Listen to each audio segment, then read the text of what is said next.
Est-ce que vous vous êtes déjà senti lourd après avoir mangé quelque chose? Ou même, au lieu d'avoir de l'énergie, vous vous sentez comme si ça drainait votre énergie d'avoir mangé? Si ça vous arrive, j'ai peut-être quelque chose pour vous.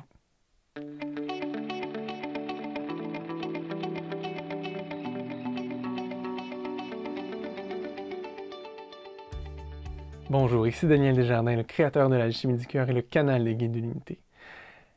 Est-ce que vous avez déjà pensé au fait que lorsque vous ingérez de la nourriture, que ce soit des produits animaux, des légumes, du lait, du fromage, tout ça, ça a une conscience. Et cette conscience-là, pendant tout son processus de ce que c'était originellement, hein, comment ça a été peut-être transformé ou même transporté jusqu'à vous, ou juste préparé pour que ça se retrouve dans votre assiette, ça a absorbé tout plein d'énergie. Ça a absorbé tout plein d'autres émotions qui ont pu osciller autour de ça. Alors peut-être que la personne qui vous a préparé votre plat n'était pas nécessairement dans un bon état, était peut-être fâchée, négative. Il y a peut-être une portion de ça qui se retrouve dans votre nourriture.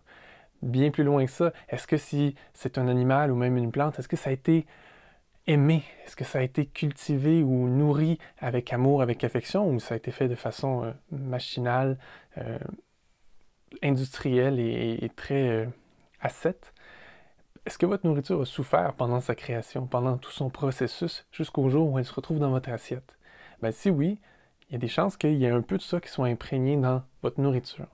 Alors, ce que je vous invite à faire aujourd'hui et pour tous les jours de votre vie, si vous y pensez, si vous trouvez que ça a un effet positif, comme moi je trouve que c'est un effet positif, prenez le temps. Quand vous recevez votre assiette, ou même quand vous êtes en train de la cuisiner, si c'est vous qui cuisinez, prenez le temps d'avoir un merci profond et sincère pour tout ce qui se retrouve dans votre assiette.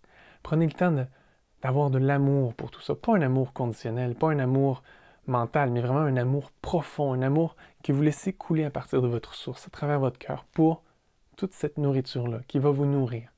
Et juste prenez le temps, peut-être même mettre les mains au-dessus, juste prendre un moment pour apprécier, reconnaître, remercier, avoir de la gratitude pour tout ça et juste communier avec cette nourriture-là, juste en étant totalement présent avec, dire merci du fond du cœur, donner plein d'amour et ensuite la savourer. Et je suis pas mal prêt à parier avec vous que vous allez voir une bonne différence sur certains plats. Par exemple, moi je trouve que les produits laitiers, le lait, le fromage, le yogourt, au Québec en tout cas, fou, même les bio, là, ça a besoin de beaucoup d'amour.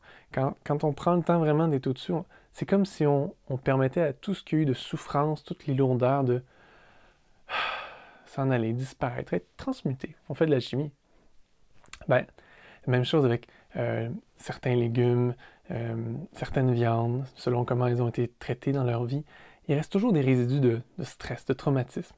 Alors juste prendre le temps comme ça d'aimer, d'apprécier, c'est comme si on établissait une relation plus profonde avec notre nourriture et ça peut vous sembler vraiment étonnant, mais c'est une expérience. Puis je vous invite à la faire, cette expérience-là. Peut-être que vous allez la faire juste une fois, peut-être que c'est pas pour vous, mais je vous invite à l'essayer et à essayer d'être curieux dans le processus. Prendre le temps, connecter avec votre nourriture, avoir un amour pur pour cette nourriture-là qui va vous nourrir et dire un merci du fond du cœur et juste rester comme ça. Et si vous voulez jouer encore plus, je vous invite à faire un test. Prenez 2 bouteilles de vin, ou même, mieux, prenez la même bouteille de vin, versez-en 2 grandes coupes, et faites l'exercice avec une seule coupe, pas avec l'autre. Puis goûtez la différence. Je suis pas mal sûr que, même avec un test à l'aveugle, avec quelqu'un qui ne sait pas ce qui s'est passé avec la bouteille, vous allez voir qu'il y a un goût différent, qu'il y en a une qui est plus agréable à boire que l'autre. Je vous invite à jouer avec ça. Comme toujours, il y a plein de choses à découvrir dans le niveau de la conscience et c'est à ça que je vous invite à devenir de plus en plus conscient et consciente de tout ce qui se passe autour de vous, des niveaux de conscience dans tout plein de choses, et dans ce cas-ci aujourd'hui la nourriture. Et je pense que vous allez apprécier de plus en plus votre nourriture si vous êtes capable de vraiment avoir un merci profond pour cette nourriture-là et la laisser vous nourrir ensuite en remerciement. Je vous invite à jouer avec ça. Donnez-moi des nouvelles. Bonne semaine!